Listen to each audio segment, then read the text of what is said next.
আসসালামু আলাইকুম বন্ধুরা, কেমন আছেন আপনারা? আশা করি সবাই ভালো আছেন। আলহামদুলিল্লাহ আমিও ভালো আছি। আবার একটি নতুন ভিডিও নিয়ে আপনাদের সঙ্গে চলে এসেছি মিজানুর রহমান আজারির ওয়াজ।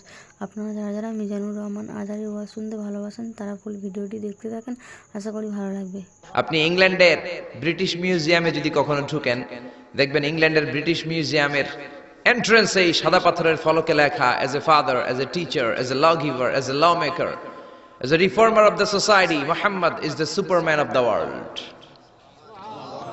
বাবা হিসেবে, নেতা হিসেবে, সমাজ সংস্কারক হিসেবে মোহাম্মদ হচ্ছে এই পৃথিবীর একজন সুপারম্যান। ও যুবক ভাইরা, সুপারম্যানের টি শার্ট গেঞ্জি লাগালেই সুপারম্যান হওয়া যায় না, সুপারম্যানের ট্যাটু লাগালে সুপারম্যান হওয়া যায় না, সুপারম্যানের স্টিকার লাগালে সুপারম্যান হওয়া যায় না। সুপারম্যান হতে হলে বিশ্বনবীর অনুসারী হওয়া লাগে। চিল্লায় বলেন ঠিক কিনা? এটা কি কোনো মুসলিম দেশের জাদুঘরে, মিউজিয়ামে লেখা নাকি খ্রিস্টানদের জাদুঘরে? আসেন এবার বৌদ্ধ ধর্মে ঢুকি। বৌদ্ধদের বর্তমান বিশ্বের সবচেয়ে বড় ধর্মীয় নেতার নাম দালাই লামা, তিব্বতের ধর্মীয় গুরু। তিনি একটা ইন্টারন্যাশনাল কনফারেন্সে বলেছেন, the last messenger of Muslim community, মুসলিম বিশ্বের সর্বশেষ নবী তিনি সাধারণ কোন মানব নন, তিনি অবিসংবাদিত মানব হয়ে পৃথিবীতে এসেছেন। এটা কোন মুসলমানের কমেন্ট নাকি বৌদ্ধদের কমেন্ট?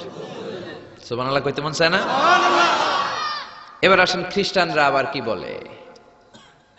মাইকেল এইচ হার্ট একটা বই লিখেছেন, বইটার নাম হচ্ছে দি 100, a ranking of the most influential personality in the world। পৃথিবী কাঁপানো 100 জন মনীষীর জীবনী তিনি সেখানে এনেছেন। সেখানে তিনি তার ধর্মের নবী জেসাস ক্রাইস্ট, যিশু খ্রিস্টের জীবনী এনেছেন, মুসা আলাইহিস সালামের জীবনী এনেছেন, জোসেফ, ইউসুফ আলাইহিস সালামের জীবনী এনেছেন, আব্রাহাম মানে ইব্রাহিম আলাইহিস সালামের জীবনী এনেছেন, আদম আলাইহিস সালামের জীবনী এনেছেন, আইনস্টাইনের জীবনী এনেছেন, আইজাক নিউটনের জীবনী এনেছেন, দালাই লামার জীবনী এনেছেন, গোটা বিশ্ব কাঁপানো সব নেতাদের জীবনী এনেছেন। কিন্তু তিনি খ্রিস্টান হয়েও সর্বপ্রথমে র্যাঙ্কিং এ যাকে 1 নম্বরে রেখেছেন তিনি হচ্ছেন আমার নবী, আপনার নবী, পেয়ারা নবী, বিশ্ব নবী মুহাম্মদুর রাসূলুল্লাহ সাল্লাল্লাহু আলাইহি সাল্লামের নাম। এটা এই বইয়ের লেখক কি কোনো মুসলমান না খ্রিস্টান? এবার আসেন হিন্দু ধর্মের একটু ঢুমারি। মহাত্মা গান্ধীর নাম শুনছেন? ভারতের অবিসংবাদিত নেতা, ব্রিটিশ খেদাও আন্দোলনের পুরোধা, যিনি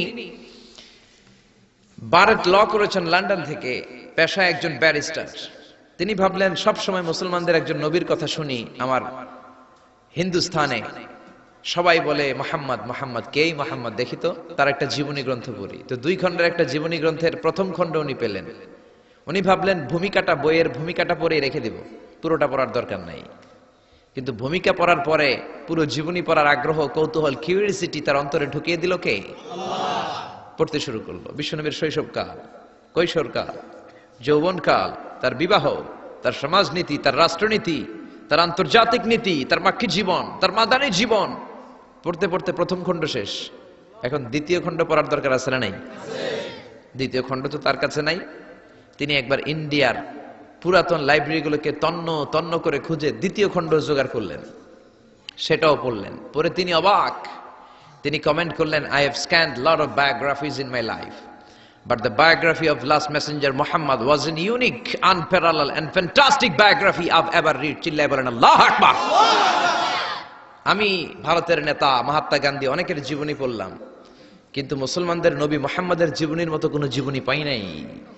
এই জীবনীটা, এটা একটা ইউনিক, আনপ্যারালাল, ফ্যান্টাস্টিক জীবনী, যে জীবনীর সাথে কারো জীবনীর কোনো মিল নাই। পড়েন সুবহানাল্লাহ। এটা কোনো মুসলমানের কথা না হিন্দুর কথা? এটা হিন্দুর কথা। ইংলিশ লিটারেচার নিয়ে যারা পড়াশোনা করো তোমরা জর্জ বার্নার্ড শোর নাম শুনে থাকবে, শুনেছো? তিনি লিখেছেন বিশ্বনবীর বায়োগ্রাফি পড়ে, I've studied him, the wonderful man, in my opinion far from being antichrist, and he must be called the savior of humanity। আমি মুহাম্মাদের জীবনীটাকে ব্যক্তিগতভাবে পড়েছি। আমার পক্ষ থেকে তাকে খ্রিস্টান বিরোধী বলাতে দূরের কথা, তাকে মানবতার ত্রাণকর্তা বলতে হবে। চিল্লায় বলেন সুবহানাল্লাহ। ভিডিওটি ভালো লাগলে একটি লাইক, কমেন্ট ও শেয়ার করে পাশে থাকবেন বন্ধুরা। যারা যারা শেষ পর্যন্ত ভিডিওটি দেখেছেন তাদের জন্য অনেক অনেক ভালোবাসা থাকলো বন্ধুরা। আর নতুন নতুন ভিডিও পেতে চ্যানেলটিকে সাবস্ক্রাইব করে পাশে থাকবেন বন্ধুরা। ভালো থাকবেন, ধন্যবাদ।